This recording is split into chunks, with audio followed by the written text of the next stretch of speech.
एक बूढ़ा पिता जज साहब के सामने गुहार लगाने लगता है कि जज साहब अब मेरे बेटे के ऊपर लगे हुए केस को ख़त्म कर दो, क्योंकि मेरा बेटा इस दुनिया में है ही नहीं। दरअसल उसके बेटे के ऊपर एक 14 साल की नाबालिग बच्ची के साथ रेप का आरोप होता है और 4 साल बीतने के बाद जब वो जमानत पर बाहर था तो वो रास्ते में ही मर जाता है। और उसके अंतिम क्रियाक्रम में जो भी फोटोग्राफ्स खींचे गए थे, चिता सजाई गई थी, पूरा मामला एक वीडियोग्राफी के जरिए जज साहब के सामने पेश किया जाता है। मृत्यु प्रमाण पत्र भी जज साहब को दिखाया जाता है। जज साहब भी समझ जाते हैं जब इंसान ही नहीं रहा तो केस किसके ऊपर चलेगा, इस केस को रफा दफा कर दिया जाए, इस केस को ख़त्म कर दिया जाए। लेकिन जैसे ही इस सब की खबर उस पीड़िता की लड़की की माँ को मिलती है तो दोस्तों वो माँ दहाड़े मारकर रोने लगती है और जज साहब के सामने गुहार लगाने लगती है, कहने लगती है कि जज साहब, जो शिक्षक है वो मरा नहीं, वो जिंदा है, मैं उसे जिंदा करके दिखाऊंगी। दोस्तों जज साहब उससे कहने लगते हैं कि जो आदमी चिता में जल चुका है वो भला जिंदा कैसे हो सकता है। तो वो महिला गुहार लगाने लगती है, कहने लगती है जज साहब इसकी जांच कराइए, दूध का दूध पानी का पानी हो जाएगा। उसके बाद जज साहब जांच के आदेश देते हैं और जांच में जो खुलकर आता है वो सबकी आंखें खोलकर रख देता है। जज साहब भी यहाँ पर सोचने के लिए मजबूर हो जाते हैं कि आखिरकार इंसान कितना सातिर हो चुका है, कितना चालाक हो चुका है। तो दोस्तों कहाँ की ये घटनाक्रम है, कैसे इस घटनाक्रम को अंजाम दिया गया, अगर आप लोग भी पूरे मामले को डिटेल से जानना चाहते हैं तो वीडियो को जरा सा भी स्किप ना करें, लास्ट तक वीडियो को जरूर देखिएगा। आगे बढ़ने से पहले हमारी वही रिक्वेस्ट की जो हमारे चैनल के साथ नए हैं कृपया करके चैनल को फॉलो कर ले, बेल आइकन को जरूर प्रेस करें। नमस्कार, जय हिंद। आप देख रहे हैं APH न्यूज राहुल रावत के साथ। दोस्तों आज की जो हकीकत की घटना आप लोगों को बताने जा रहा हूं, बिहार में एक जिला पड़ता है भागलपुर और इसी के अंतर्गत एक थाना पड़ता है इसीपुर थाना क्षेत्र और इसी के अंतर्गत एक गांव आता है मथुरा सिवानपुर गांव। दोस्तों यहीं का शिक्षक जिसका नाम नीरज मोदी होता है, उम्र यही 39 साल होती है। दोस्तों ये बच्चों को पढ़ाया करता और वहीं पर एक 14 साल की बेहद खूबसूरत लड़की होती है जिसे देखकर बस इसके मन में हलचल होने लगती है। बार बार उसे छेड़ने का यत्न करता, वो लड़की भी नहीं समझ पाती कि ये टीचर चाहते क्या हैं। दोस्तों अब यहाँ पर इस टीचर के मंसूबे बढ़ने लगते हैं। एक दिन इस लड़की को अपने पास बुलाते हैं और इसके साथ में छेड़छाड़ करने लगते हैं। लड़की इनसे डरकर रोकर वहाँ से भाग जाती है और उसके बाद वो अपने घर चली जाती है। दोस्तों 14 अक्टूबर 2018 का वो दिन होता है जब इस लड़की को ये नहीं पता होता कि आज तेरे साथ में होने वाला क्या है। सोच के लिए घर से बाहर निकलती है। रास्ते में जो यहाँ टीचर होता है नीरज मोदी, वो घात लगाकर बैठा होता है। जैसे ही ये लड़की थोड़ी आगे बढ़ती है तो नीरज मोदी इसे अपने हाथों से पकड़ लेता है, पकड़कर जंगल की गहराइयों में ले जाता है। ये लड़की चीखती है, चिल्लाती है, लेकिन इसकी आवाज़ सुनने वाला वहाँ पर कोई भी नहीं होता। दोस्तों यहाँ पर ये दरिंदा टीचर इस लड़की के साथ पहले तो मुंह काला करता है और उसके बाद इसकी कुछ नंगी पिक्चर अपने मोबाइल में खींच लेता है और इससे कहता है कि ये तेरी पिक्चर मेरे मोबाइल में कैद है और इन सब को मैं सोशल मीडिया पर वायरल कर दूंगा, तू कहीं मुंह दिखाने के लायक भी नहीं बचेगी। दोस्तों ये छोटी सी बच्ची डर जाती है, सहम जाती है और उसके बाद अपने घर चली जाती है, किसी को कुछ भी नहीं बताती। ऐसे ही फिर वो अपने स्कूल में जाती है। तो स्कूल में जाने के बाद ये टीचर इसके साथ वही सब दोहराने का फिर से यत्न करते हैं, फिर से उसे इसी तरह से प्रताड़ित किया जाता है। लगभग 10 दिनों का समय बीत जाता है और 10 दिनों के बाद ये लड़की टूटती है, टूटकर अपनी माँ के पास आ जाती है। माँ से कहने लगती है कि माँ मेरे साथ में बहुत गलत हुआ है, वो टीचर मेरे साथ में गलत करते हैं। दोस्तों जब इस लड़की के कपड़ों को उतार कर देखा जाता है तो इस लड़की के शरीर पर बहुत सारे ऐसे निशान होते हैं जो जख्म के लग रहे थे और ऐसा भी लग रहा था कि ये उस टीचर की हैवानियत के निशान है। दोस्तों इस छोटी सी मासूम सी बच्ची के कोमल से शरीर पर इतने सारे इसने जख्म दे दिए। अब ये माँ बहुत ही तेज़ी के साथ रोने लगती है और फिर अपने पति के पास फ़ोन करती है। जो इसका पति होता है इसके घर से 1700 किलोमीटर दूरी साउथ इंडिया में एक फैक्ट्री में मजदूरी का काम किया करता है। दोस्तों, जब पति उससे कहता है कि नज़दीकी पुलिस स्टेशन में जाओ, ये महिला नज़दीकी पुलिस स्टेशन में पहुंच जाती है और पुलिस वालों को पूरा मामला बताती है।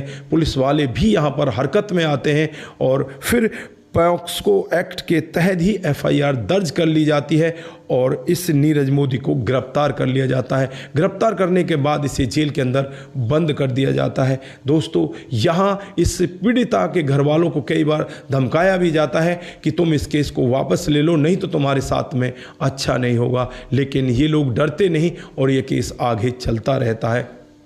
दोस्तों, कुछ ही दिनों का समय बीतता है। कुछ दिनों के बाद ये नीरज मोदी जमानत पर घर आ जाता है और घर आने के बाद इस पीड़ित परिवार को बहुत ज़्यादा धमकाने लगता है, डराने लगता है।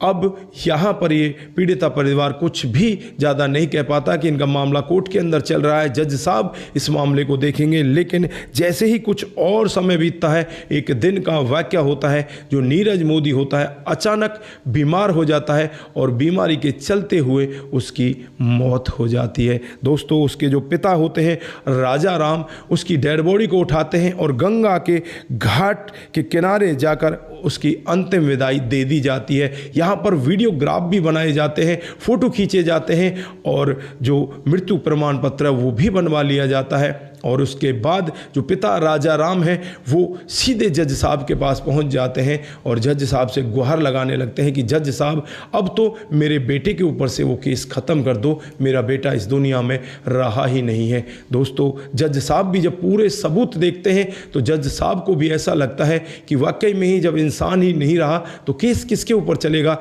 इस केस को रफा दफा कर दिया जाए।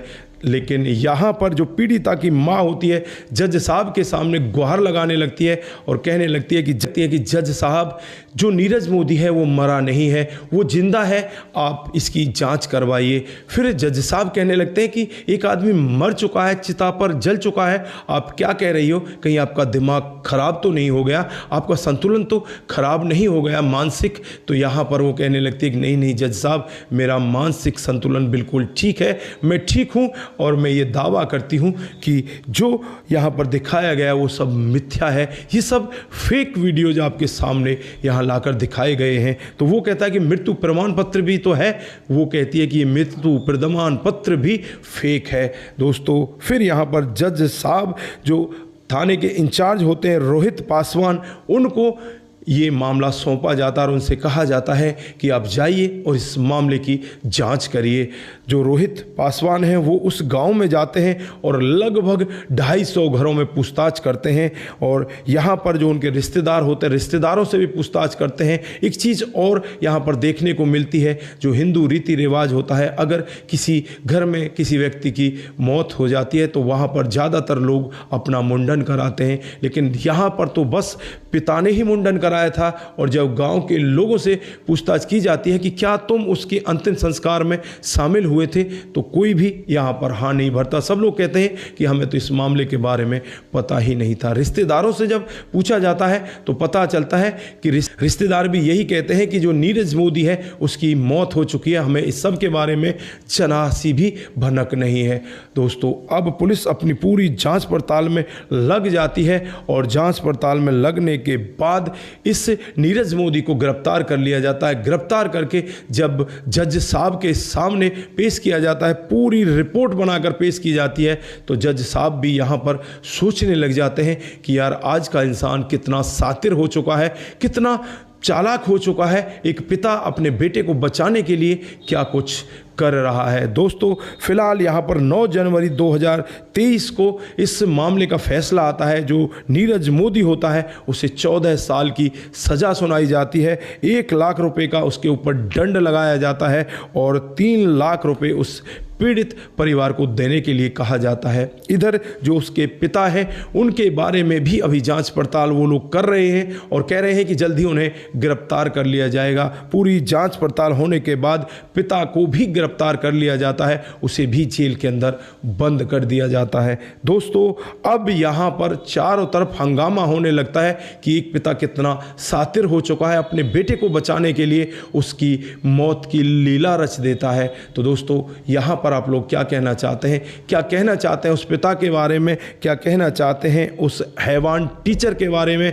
और क्या कहना चाहते हैं उस पीड़ित परिवार के बारे में? आपकी जो भी राय है एक बार कमेंट बॉक्स में जरूर दीजिएगा। आज के लिए बस इतना ही, फिर मिलते हैं किसी नए मूड के साथ। तब तक के लिए आप अपना ख्याल रखें, परिवार का ख्याल रखें, सतर्क रहें, सावधान रहें, रिश्तों की अहमियत को जरूर समझें। जिन साथियों ने हमारे पिछले वीडियोज़ पर कमेंट किए थे उनका नाम हम यहाँ पर बारी बारी से लेने वाले हैं।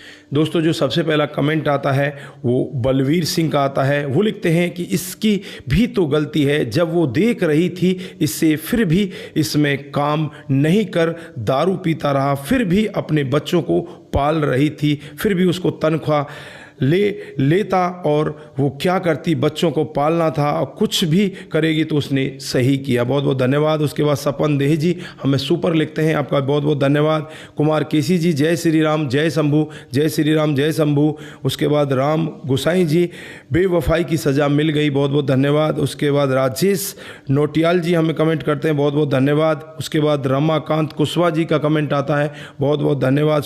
सपन देह जी हमें कमेंट करते हैं, बहुत बहुत धन्यवाद। उसके बाद में जो कमेंट आता है पूरन जी का कमेंट आता है, आपका भी दिल की गहराई से बहुत बहुत धन्यवाद। उसके बाद जो कमेंट आता है वो राजू श्रीवास्तव का आता है, बहुत बहुत धन्यवाद। रतनलाल शर्मा जी हमें कमेंट करते हैं, आपकी कहानी बहुत ही अच्छी होती है। हरेंद्र प्रताप सिंह राजपूत का कमेंट आता है, शंकर स्वामी जी का कमेंट आता है, कुमार केसी जी जय श्री राम लिखते हैं, रोहितास गुज्जर जी हमें नमस्कार करते हैं, और मोनू जैन जी आपका बहुत बहुत धन्यवाद। आप सभी लोग इसी तरह से हमारे साथ बने रहें, इसी तरह से अपने कमेंट हमारे साथ में साझा करते रहें, सतर्क रहें, सावधान रहें, रिश्तों की अहमियत को ज़रूर समझें। नमस्कार, जय हिंद, जय भारत।